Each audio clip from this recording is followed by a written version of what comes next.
C'est une plante très commune, une fois de plus, de la famille des Borraginacées. Vous voyez qu'à l'instar, les Borraginacées, c'est aussi les pulmonaires. Vous voyez que c'est un peu tacheté, les feuilles, comme les pulmonaires. Et ça fait des fruits dits en tétraquène. Vous avez vu? Alors ça s'appelle? C'est le petit méliné. Petit méliné. Les fruits sont tout à fait typiques ici. D'ailleurs, on va faire une petite photo. Petit méliné. Et là, ce possédant qu'on appelle l'impératoire, qui est vraiment très moche ici, hein, mais c'est très joli. Hein. Ça pousse jusqu'à très haut en altitude. Vous la verrez souvent. On la distingue avec ses feuilles un peu jaunasses, vous avez vu? D'un vert jaune. Une distinction qui se met en place au niveau des feuilles entre deux types d'organismes, les dicotylédones et les monocotylédones.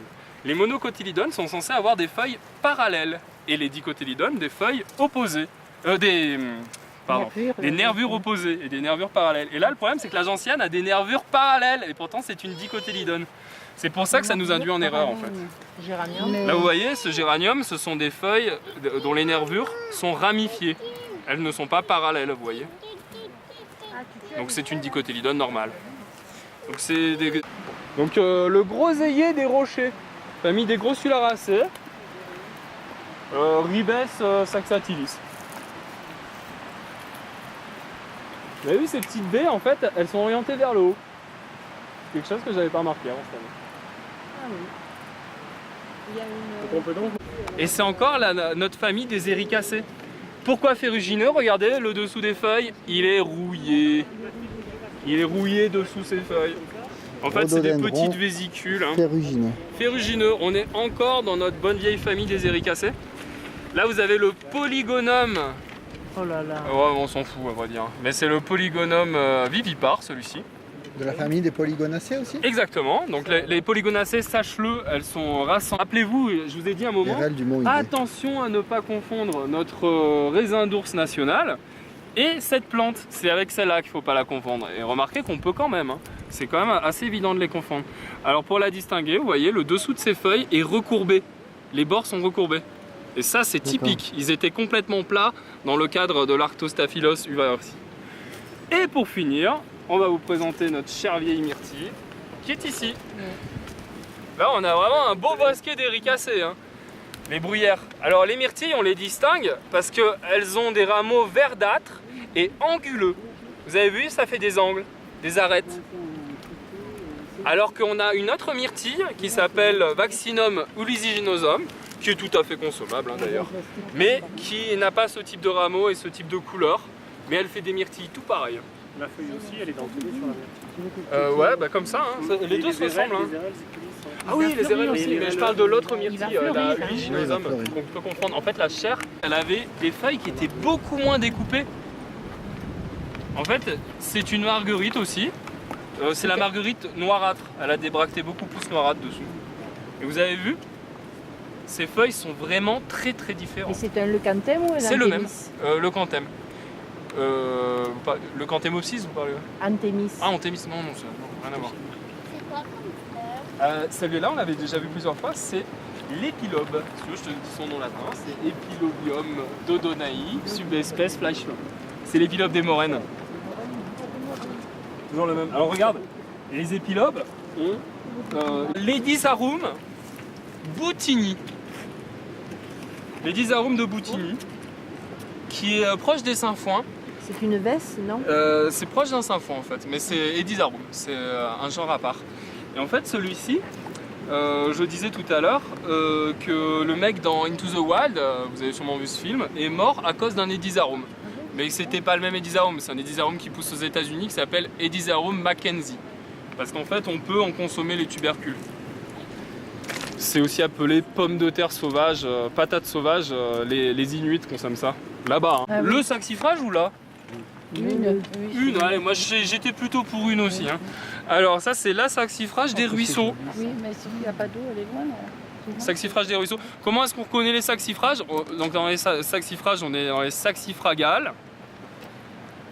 Famille des saxifragacées, c'est proche des plantes grasses. Les joubardes, les trucs comme ça.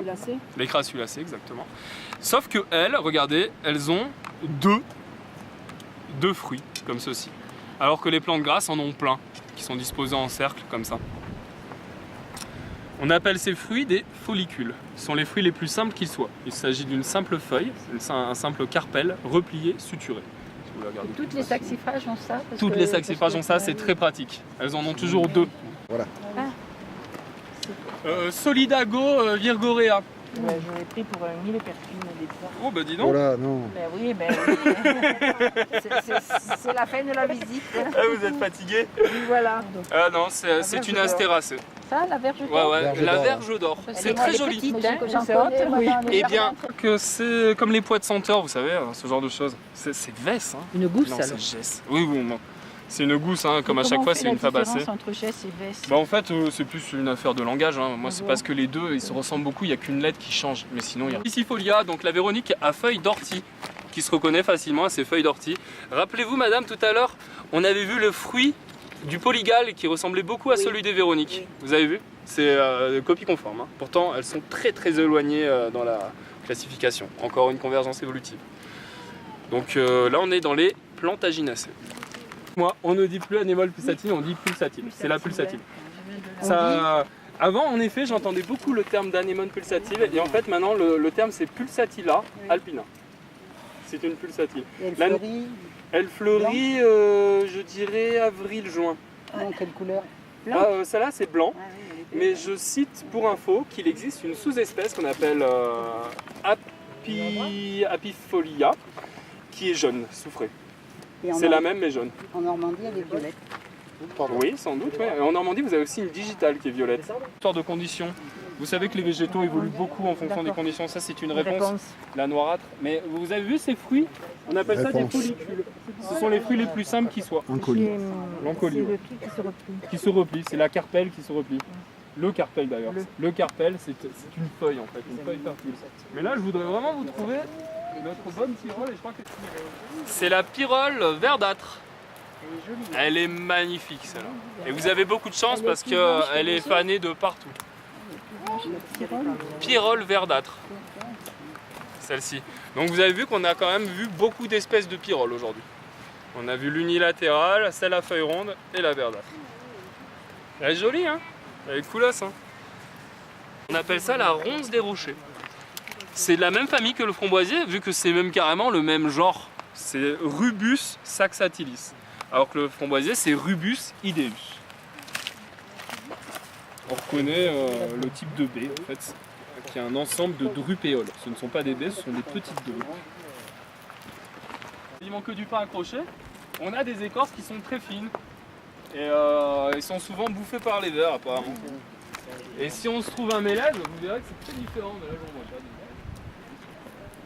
Ouais, ah bah justement, c'est un mélèze.